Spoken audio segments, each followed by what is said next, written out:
following the Uzbekistan game, we were able to look at it and point out things that we could have done better. We know this is a different game. It's hard to compare the two, a 5-4-1 against a 4-4-2 diamond, but I really like the mindset of the guys. I like the intensity of the group. I think Christian, as captain today, really set the tone with his intensity and work rate, and that's the starting point. So I think we're happy with that. Some good ball movement, finding the opposite side of the field, getting them to shift, good attacking moves. Overall, pleased with the performance. And again, as Michael mentioned, the solutions making a difference in this game. I thought the players that came in did well also. So overall, pleased with the entire camp. It's good to see the guys, good to get touch points and time with the guys, and it was a really good learning experience for us all in this camp. We'll start with Stephen Goff from the Washington Post. Greg, Pepe scored another quality goal today, as he did the other day. Balogun scored. So you're getting some production from that center forward position. Obviously, it's a small sample size with these two games. But how do you look at those two guys and this competition going forward over the next year or two? Yeah, but a lot of guys. Yeah, and I mean, I think it's you always want your forwards scoring goals. I think our job as teammates and as coaches is to put them in positions to score goals. That's the important thing, and then leave it up to them, give them the quality to finish it off. But it's important that they both scored. And as far as we see the competition, it's twofold, right? It's what they do for their clubs each and every week, and what they do for us when they're in camp. And some of those are easy to measure because they're playing 90 minutes every week, and sometimes they're not, and it becomes complicated.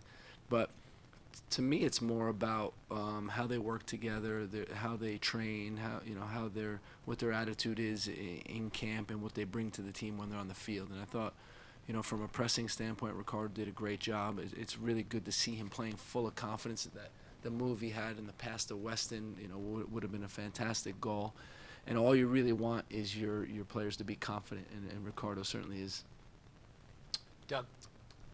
Greg, the two subs you made at halftime, Christian and Balogun coming off, I'm guessing that was pre-planned, or are they both okay? Planned subs, yep. Yeah, okay.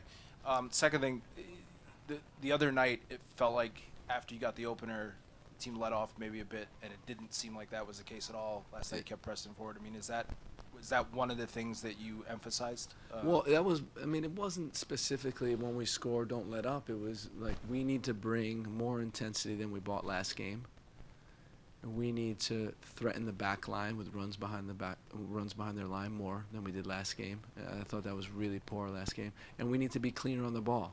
And you saw there were still times where it takes a little bit too long. We hold on to the ball a little bit too much, but overall, it was a great effort by the guys, and I think everyone played at least a 7 game tonight.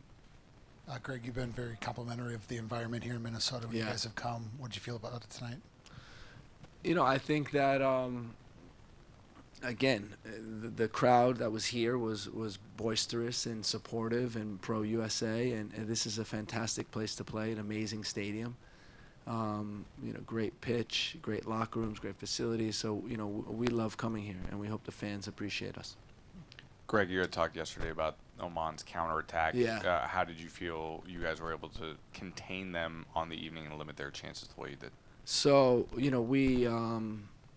we gave the center backs 2 man of the match balls, and we never do that. And the reason why we did it is because the counterattack was non-existent. Any time they tried to run the channels, we were there. It was incredible, really. Granted, they were missing one of their key playmakers who gets the ball and makes most of those passes. But the 2 forwards, those are the guys that play. They're a handful, good in the air. How many long balls did they deal with? But overall, I think the timing and the dropping and the dealing with the balls behind the back line was exceptional from our center backs today. Greg, how offensive do you see Eunice's role going forward? Do you see him as a 6, or do you see him more making runs like he made today? How does his skill set kind of fit in? Well, he was playing deeper today, and he's just so explosive with the ball that when he gets those opportunities, you want him to take advantage of it because it's really high level.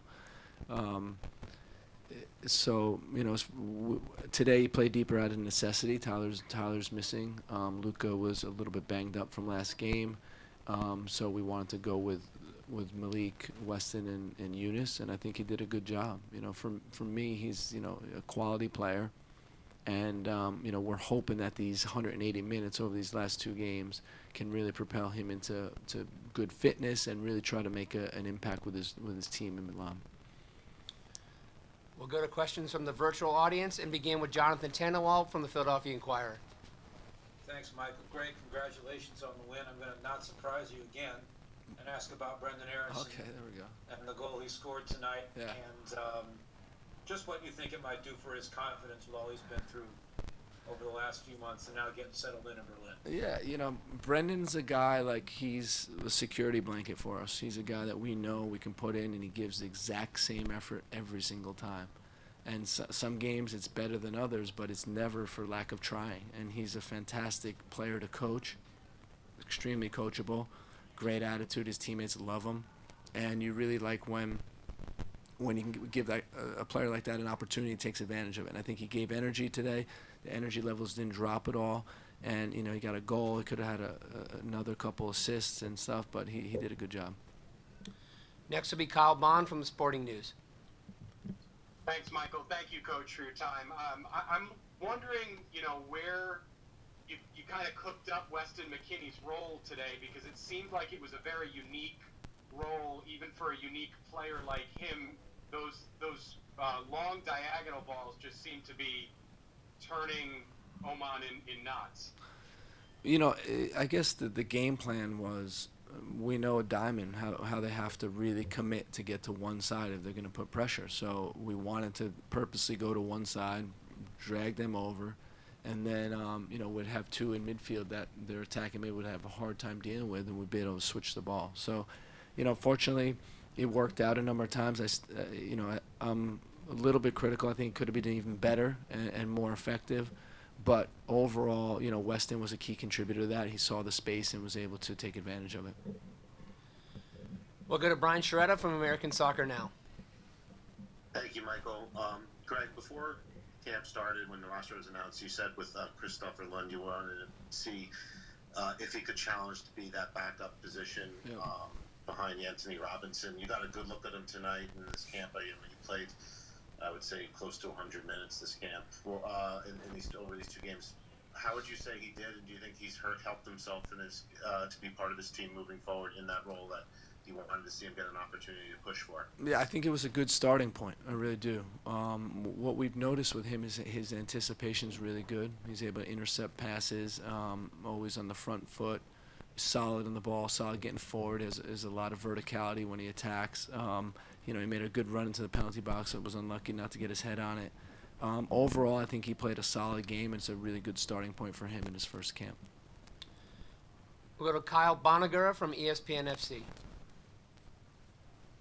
Hey, Greg, going back to the striker situation, how much more confident are you now than maybe 3 years ago that you're going to get production there? And does that allow you to kind of, toy with some more ideas of how to play or be more adaptable based on who you're playing? No, I think we're still trying to figure out, the best way to utilize Ballo, because we know he's high quality. He made a number of good runs behind the back line today that we didn't pick up on. So he's still integrating that side of it. And then, for us, it's, again, all we want to do is put the forwards in position where they can score goals. We want to create opportunities for them, and we want them to finish it off. So, I think, that's our game. That's our game model. That's how we play to give our forwards chances, and we need to get, low balls in the penalty box. We need them to attack the space between the center backs. We need runs behind the back line. All those things will help create chances for them. Next will be Ryan Talmadge from Goal.com. Thank you, Michael. Greg, you mentioned the center backs and how they played, and I wanted to ask about Chris Richards, who's someone who, when he's been with the national team, has really stepped up and kind of taken his game to a new level. Now, obviously, you don't have a say in necessarily what's going on with him at the club level, but what can he kind of bring from these national team performances to Crystal Palace when he does get those opportunities? I think confidence. We believe in him. His teammates believe in him here, and that goes a long way. And maybe he can bring that confidence back to London. And he's got to prove himself there, and that's part of it. I mean, it's a tough business, and you're in the Premier League, the best league in the world, and when you get an opportunity, you got to take advantage of it, and that's how it goes. He's a guy we're really high on, and we hope that he takes us back with him and really pushes to be a starter, or when he gets his opportunity, he'll have his fitness in him to be able to take advantage of it. We'll take a few more questions and continue with Charlie Bone from MLSsoccer.com. Hi, Greg. What do you think of Ben Akramashi tonight? And do you leave this camp with any clear sense of how he feels about his choice? We didn't talk about that. I guess what we will have time to talk about, to me, it was about letting him see the environment, letting him see the guys, getting to know the guys, know the coaches. His performance today did nothing to change my opinion. I think he's a highly, highly talented player, exciting potential. And, I think he showed that today. So overall, pleased with him. We'll go to Jake Fenner. Hi, Greg. Quick question about going forward and looking ahead to October. These two teams were obviously not at the same level of the U.S. comparing the results in terms of goals. You play a Germany team that doesn't have a head coach now, and you play a very good Ghana team. Is there anything that you learned from this camp that you hope to apply for those two games? Well, we talked all along is that what we needed to learn from this camp is how to play, how to beat opponents of this caliber, because there's a high likelihood we face one of these teams or a team like this in the World Cup. Next camp's going to be a different proposition. Now, how do you beat two world top 25 teams? Germany just beat France today. I don't know if you saw that one. Ghana's, they won their friendly. I don't know what they did today. Did they win today? But they won their first friendly. So it's going to be a different type of game. And, we'll get everyone ready and prepared to step up and meet this competition. Our last question tonight comes from Andrew Jones. Andrew, Thank you, Michael. Andrew, you're always the closer, huh? You're always the closer. I love it. And he froze. Hey, the Mariano Rivera of it right there. And he froze.